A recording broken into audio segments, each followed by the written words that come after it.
తెలంగాణలో జేపీ నడ్డా పర్యటనపై మనతో మాట్లాడడానికి కామారెడ్డి ఎమ్మెల్యే వెంకటరమణారెడ్డి ఉన్నారు.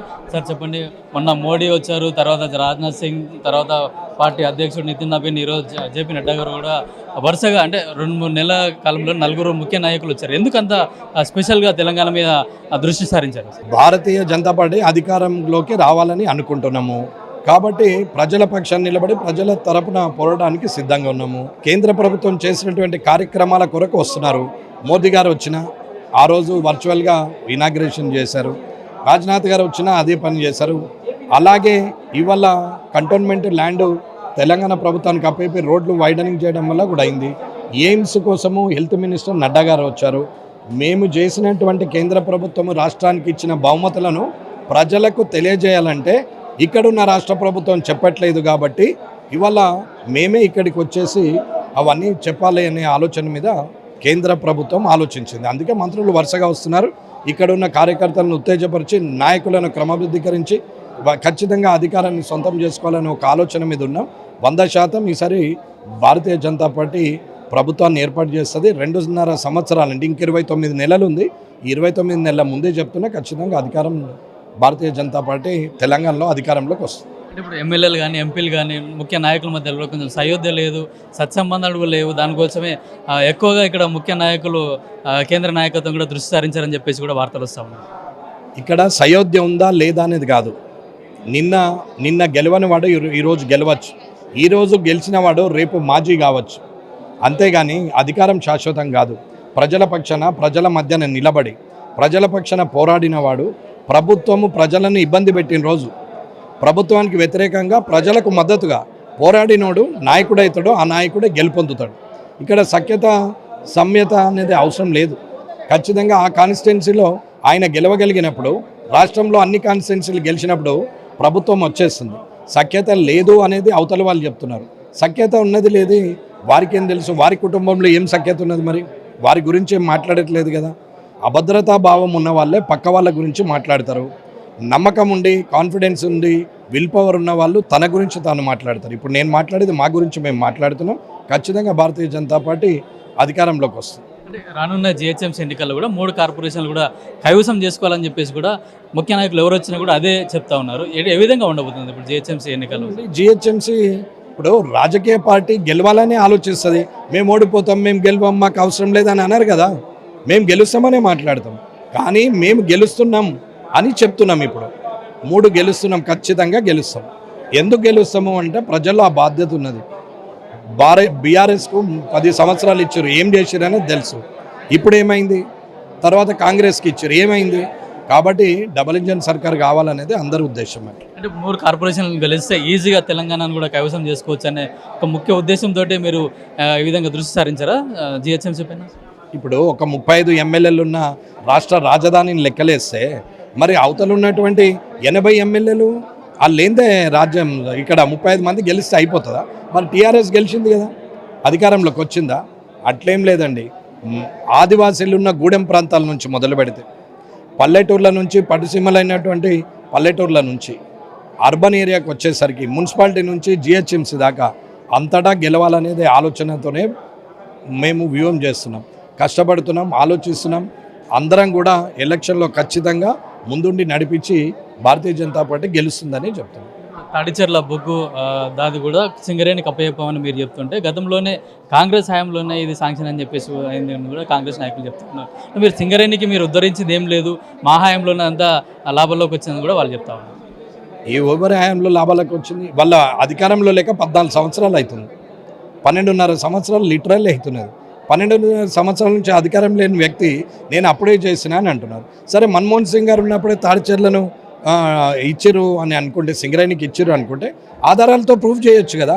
మీరే ప్రభుత్వంలో ఉన్నారు కదా. మరి ఒకవేళ ఆయన ఆధారాలు ఉన్నా మరి ఇన్ని సంవత్సరాలు ఏం చేస్తున్నారు మీరు? 10 సంవత్సరాలు వాళ్ళు ఏం చేశారు? 2.5 సంవత్సరాలు మీరేం చేశారు? ఇవాళ మోదీ గారు తాడిచెర్లను ఇస్తున్నామని చెప్పగానే మేమే ఇచ్చినామని అంటే, భూమి పుట్టక ముందు భూమికి ముగ్గు వచ్చిందే కాంగ్రెస్ పార్టీ. భూమికి ముగ్గు వచ్చి ఇవాళ ఆ తర్వాతనే ప్రజలు నివాసయోగ్యమా కాదా చూసి ఆ తర్వాతనే జన్మ అంటూ మొదలైంది. వీళ్ళు దేవతలు, వీరు కాంగ్రెస్ వాళ్ళంతా దేవతలు అన్నట్టు. వారికి ముందే తెలుస్తుంది ఏది మేమే చేసినామని చెప్తే మీరు చేసినవి మీరు చెప్పండి, కానీ మీరు చెయ్యని కూడా మేమే చేసినామని చెప్పొద్దు అనేది కాంగ్రెస్ వాళ్ళు నేర్చుకోవాలి. ఎస్ఐఆర్ ప్రక్రియ జరుగుతుంది. అయితే ఎంఐఎం వాళ్ళు చేసినంత పకడ్బందీగా బీజేపీ నాయకులు కానీ కార్యకర్తలు కానీ ప్రజల దగ్గరికి వెళ్ళట్లేదు. వాళ్ళు చేసినట్టుగా ఎస్ఐఆర్ ప్రక్రియలో ఎన్రోల్మెంట్ కూడా బీజేపీ వాళ్ళంతా చేయట్లేదు అని చెప్పేసి కూడా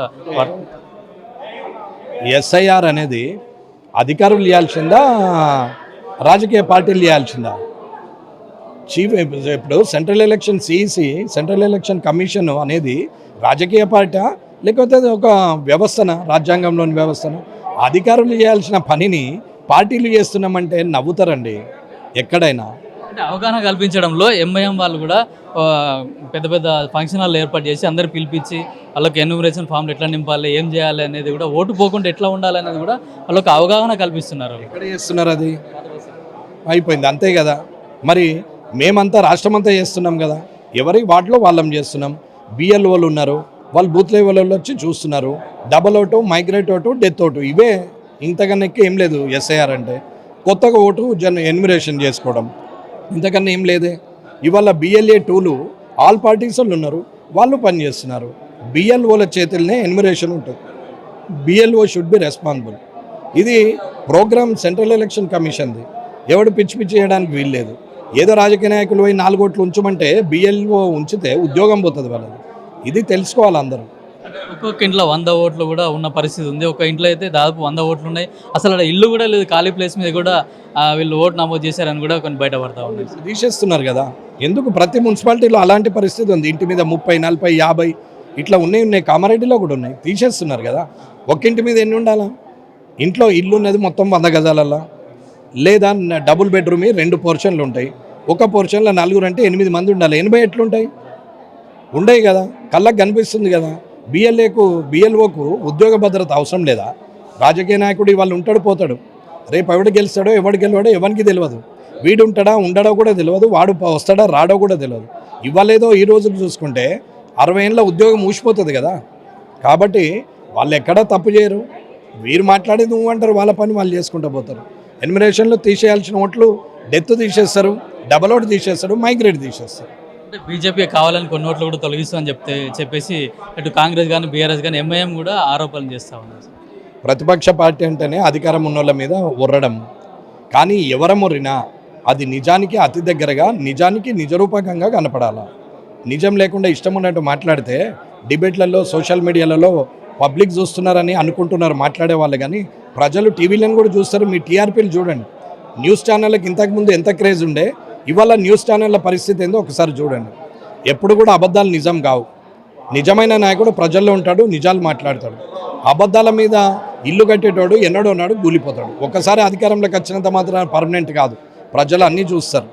ఒకవేళ ఎస్ఆర్ మీదనే బీజేపీ గెలిచేది ఉంటే బెంగాల్లో మమతా బెనర్జీ అనే వ్యక్తి, ఆ పార్టీ ఉండకుండా మాయమైపోవాలా? మరి అంతమంది ఎమ్మెల్యేలు ఎలా గెలిచిరు అంటే అక్కడ ఎస్ఐఆర్ కాలేదా? వాళ్ళు గెలిచిన దగ్గర ఎస్ఐఆర్ కాలేదు, వాళ్ళు గెలవని దగ్గర ఎస్ఐఆర్ ఉందా?